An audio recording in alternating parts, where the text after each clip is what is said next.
Agora, nós vamos falar um pouco sobre a classificação dos sistemas fotovoltaicos.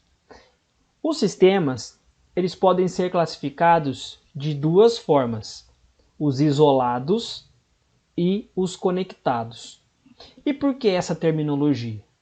O sistema fotovoltaico, por ser um gerador de energia elétrica, ele vai ser referenciado com a fonte mais comum que todos nós temos acesso. Qual é? A rede de distribuição elétrica. Ou seja, os sistemas isolados são aqueles que estão totalmente desconectados da rede de distribuição. E os sistemas conectados são aqueles que estão interligados, conectados diretamente à rede de distribuição. Em ambos os casos, nós teremos sistemas com armazenamento e sem armazenamento. Dos sistemas isolados com armazenamento, qual a maior vantagem desse sistema? Ele te dá mais flexibilidade. Por quê? Se você tem um armazenamento, ou seja, um grupo de baterias, você consegue fornecer energia de forma constante e em períodos programados. Você também tem uma fonte que serve de backup. Por quê? Em um dia chuvoso, por exemplo, onde a geração fotovoltaica é reduzida, você tem energia armazenada nas baterias.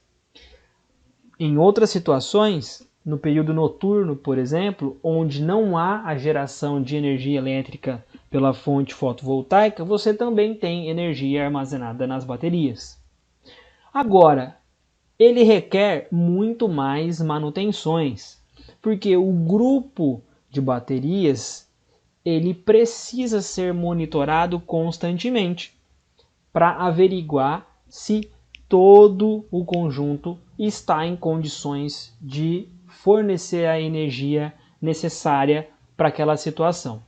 As baterias, durante muitos anos, os sistemas fotovoltaicos isolados com armazenamento contavam com as baterias estacionárias, né? Em alguns casos até de pessoas, de profissionais com um pouco menos de conhecimento técnico, chegavam a utilizar até mesmo as baterias de carro, tá? Mas de maneira geral eram as baterias estacionárias. Essas baterias elas têm uma vida útil muito estreita, de 2 a no máximo 5 anos. Então por isso que esse tipo de sistema requer muito mais manutenção, tá? Outra questão é que bateria é um investimento caro.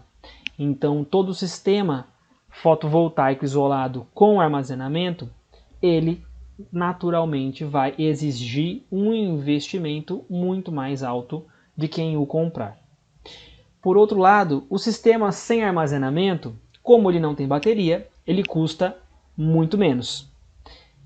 Da mesma maneira, como ele também não tem bateria, ele vai requerer muito menos manutenções. Porém, ele tem as suas desvantagens, como por exemplo, ele não serve de fonte de backup. Então, em um dia chuvoso, onde você tem menor geração fotovoltaica, o sistema ele não terá a capacidade de suprir a demanda de energia das suas cargas em totalidade.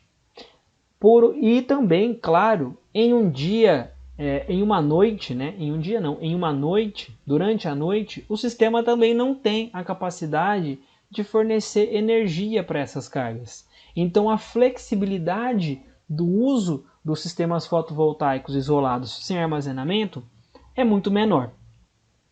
Aqui na tela eu coloco para você um exemplo clássico da utilização de um sistema fotovoltaico isolado sem armazenamento, que nós conhecemos como as bombas d'água solares. Esse tipo de sistema aqui, por ele não ter armazenamento, como que ele funciona?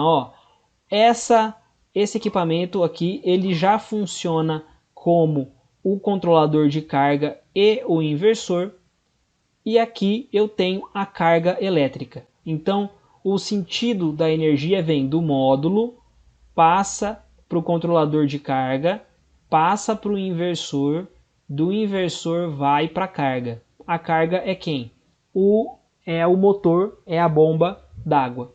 Tá? Então, isso é muito utilizado porque durante o dia, enquanto você tem sol, a bomba está jogando água de um lugar para o outro, de um poço artesiano para o outro, de um açude para uma caixa d'água e assim sucessivamente. Durante a noite não há a movimentação de água, assim como em dias chuvosos, por exemplo, você tem uma redução drástica dessa movimentação. Mas vamos imaginar o seguinte: fazer bombeamento de água não é algo de supra necessidade, porque geralmente você vai fazer esse bombeamento de um reservatório maior, que é um açude, por exemplo, para um reservatório menor, que é uma caixa d'água. O consumo e o esgotamento não são instantâneos. Por isso que você não precisa se preocupar com o armazenamento de energia, porque todo o armazenamento já está sendo feito em água. Tá bom? Então esse aqui é o exemplo mais tradicional desse tipo de sistema fotovoltaico.